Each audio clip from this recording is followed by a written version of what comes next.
मेरा नाम राखी है। आज मैं आपको अपनी कहानी सुनाने वाली हूँ। मेरे पति राजेश ने अपनी ज़िंदगी में बहुत मेहनत की। वो ज़्यादा पढ़े लिखे नहीं थे, इसलिए हमेशा से मेहनत और मजदूरी का काम ही उन्हें मिला और घर चलाने के लिए उन्होंने यही किया। हमारे 2 बच्चे हैं, बेटा 10 साल का और मेरी बड़ी बेटी 16 साल की है। अभी तक मेरे पति ने जैसे तैसे अपना घर चलाया। इस उम्र में भी आज भी हम वही हैं। अगर काम नहीं करेंगे तो खाने को नहीं मिलेगा, घर नहीं चल पाएगा, बेटा और बेटी की पढ़ाई पूरी नहीं हो सकेगी। मेरे पति की अब ऐसी स्थिति नहीं थी कि वो मेहनत और मजदूरी कर सके। उनसे अब यह काम नहीं होता था। अब हम क्या करेंगे? कैसे अपनी ज़िंदगी को आगे बढ़ाएंगे? कैसे कमाएं? मुझे और मेरे पति को यही चिंता खाए रहती थी। नौकरी नहीं है तो अब क्या करेंगे? कैसे अपनी ज़िंदगी को आगे बढ़ाएं? कैसे कमाएं? मुझे और मेरे पति को यही चिंता खाए रहती थी। नौकरी नहीं है तो अब क्या? फिर मुझे एक दिन बैठे एक ख्याल आया कि क्यों ना एक छोटा सा ढाबा खोल लें, शहर के बाहर, जहाँ से वाहन और गाड़ियाँ आती जाती हैं।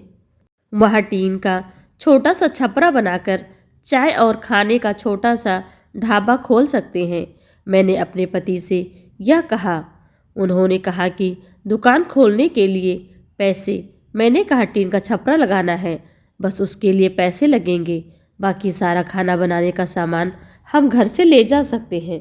थोड़े पैसे मैंने अपने परिचित से मांगे ताकि हम छोटा सा ढाबा शुरू कर सके। उनके मन में अभी भी संकोच था। वो बार बार मना कर रहे थे, लेकिन मैंने कहा हम एक बार कोशिश करते हैं और ज़्यादा कुछ नहीं लगेगा।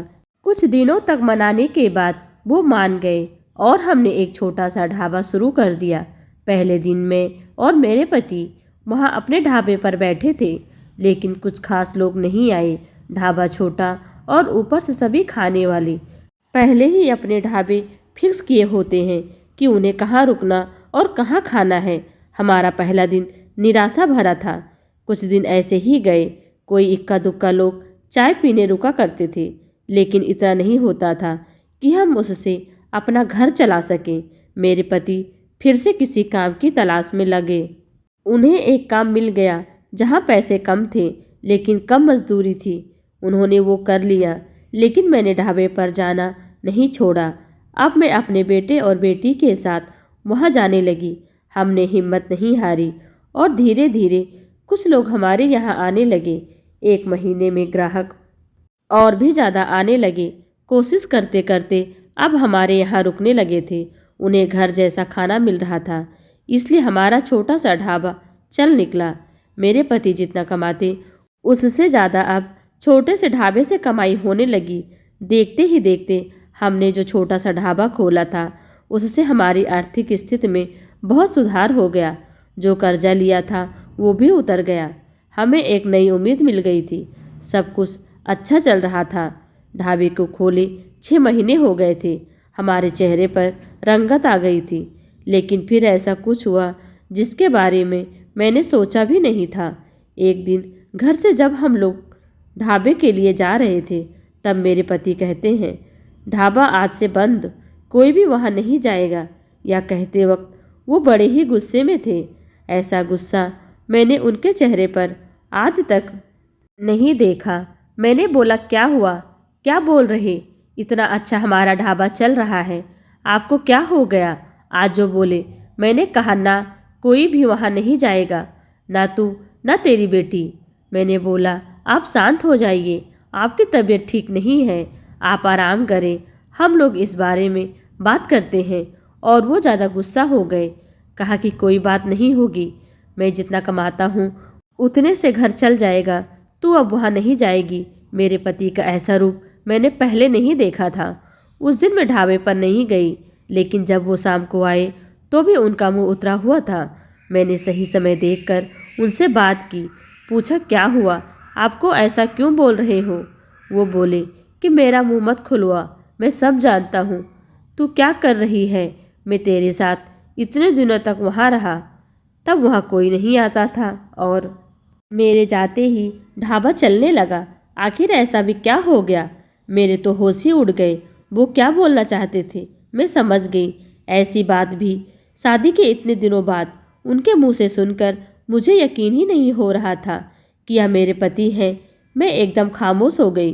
रात को मेरे आंसू नहीं रुक रहे थे। मेरे मुंह पर अब ढाबे का नाम भी नहीं आया। इस तरह की बातें सुनने के बाद मेरा अब कुछ भी करने का मन नहीं किया। उस दिन से खामोश हो गई। अब कुछ करने को कहने को भी नहीं बचा था। मैंने सोचा था कि उनको कोई सफाई नहीं दूंगी, वो अपना काम करते रहे, लेकिन उनकी कमाई कम थी, उससे अच्छे से गुजारा नहीं होता था। कुछ ही दिनों में जो पैसा जमा किया था वो ख़त्म हो गया। करीब 3 महीने बाद ही उनकी तबीयत खराब हो गई और वो बिस्तर पर आ गए। काम नहीं कर पा रहे थे। मैं जैसे तैसे उन्हें संभाल रही थी। घर में जब पैसा खत्म होने लगा तो कर्जा लेने की नौबत फिर से आ गई। मैं चाहती थी कि कहीं किसी के घर जाकर खाना बनाने या बर्तन धोने का काम करने लगूं, लेकिन उनकी तबीयत खराब थी और मैं नहीं चाहती थी मेरी किसी भी बात के कारण वो फिर से उसी तरह की बातें करें। एक दिन वो बिस्तर पर थे, मैं उनके लिए खाना बना रही थी, तब उन्होंने मुझे बुलाया। बोले, मैं जानता हूँ उस दिन की बात तुम्हें बहुत परेशान कर रही है, लेकिन और तुम्हें लग भी रहा होगा। मैं तुम्हें यह कैसे बोल सकता हूँ, लेकिन वो शब्द और बातें मेरे नहीं थी। मैंने कानों में ऐसी बातें आई थी, अपनी रिश्तेदारी में ऐसी बातें हो रही थी। मैंने अपनी बीवी और बेटी को अकेले वहाँ छोड़ दिया। उन्हें देख लोग रुकते हैं, जिससे कमाई हो रही, इस तरह की बातों में बर्दाश्त नहीं कर सकता। 2 रोटी कम खा लेंगे, लेकिन यह सब नहीं सुनना था। समाज और यहाँ के लोग, खासकर आपके परिचित और रिश्तेदार, आपको आगे बढ़ता देख बहुत कुछ कहने लगते हैं, लेकिन लोग इस हद तक गिरे हैं मुझे इसका पता नहीं था। और मेरे पति भी उनकी बातों में आ गए। उस समय मैं भी होती उनकी जगह तो शायद यही करती। मुझे भी उतना ही बुरा लगता, वही फैसला लेती जो उन्होंने लिया। मैंने उन्हें कहा कि कहाँ है वो शुभचिंतक जो अब आपकी मदद करने नहीं आएंगे। जाइए, आप उनसे पूछ लीजिए। हमारे घर में खाने को नहीं है, आपकी तबीयत खराब है। आप बताएं कौन आया अब हमारी मदद करने। दुनिया किसी को खुश नहीं देख सकती, और अगर कोई मेहनत करके आगे बढ़ता है तो सारे प्रयास करके उसे पीछे ढकेलने की कोशिश करते हैं, और आप उनकी बातों में आ गए। वो लोग सफल हो गए। सबको बात बनाना है। अब अगर हम भूख से मर जाएंगे तो भी उन्हें बातें मिल जाएंगी। वो लोग कुछ समय तक बोलते, अगर हमें कोई फर्क नहीं पड़ता तो वो थक कर हार मान लेते। वो पीठ पीछे ही इस तरह की बकवास कर सकते हैं, सामने आने की तो उनकी हिम्मत भी नहीं है। उस दिन मेरे पति की आंखें खुल गई।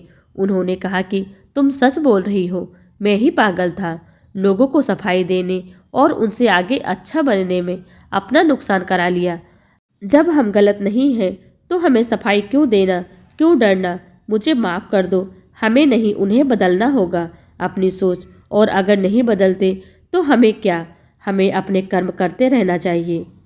क्या अब हम फिर से कुछ कर सकते हैं? मैंने कहा, कभी भी देर नहीं होती है, हम अब भी कर सकते हैं। मेरे पति बोले, मैं भी अब तुम्हारा साथ दूंगा अगर तुम चाहो तो। मैंने कहा हाँ, और फिर एक बार कोशिश की।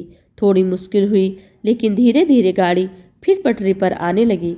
दोस्तों, ये कहानी आपको कैसी लगी कमेंट कर हमें ज़रूर बताएं। वीडियो को लाइक कर चैनल को सब्सक्राइब कर लीजिए। Thanks for watching.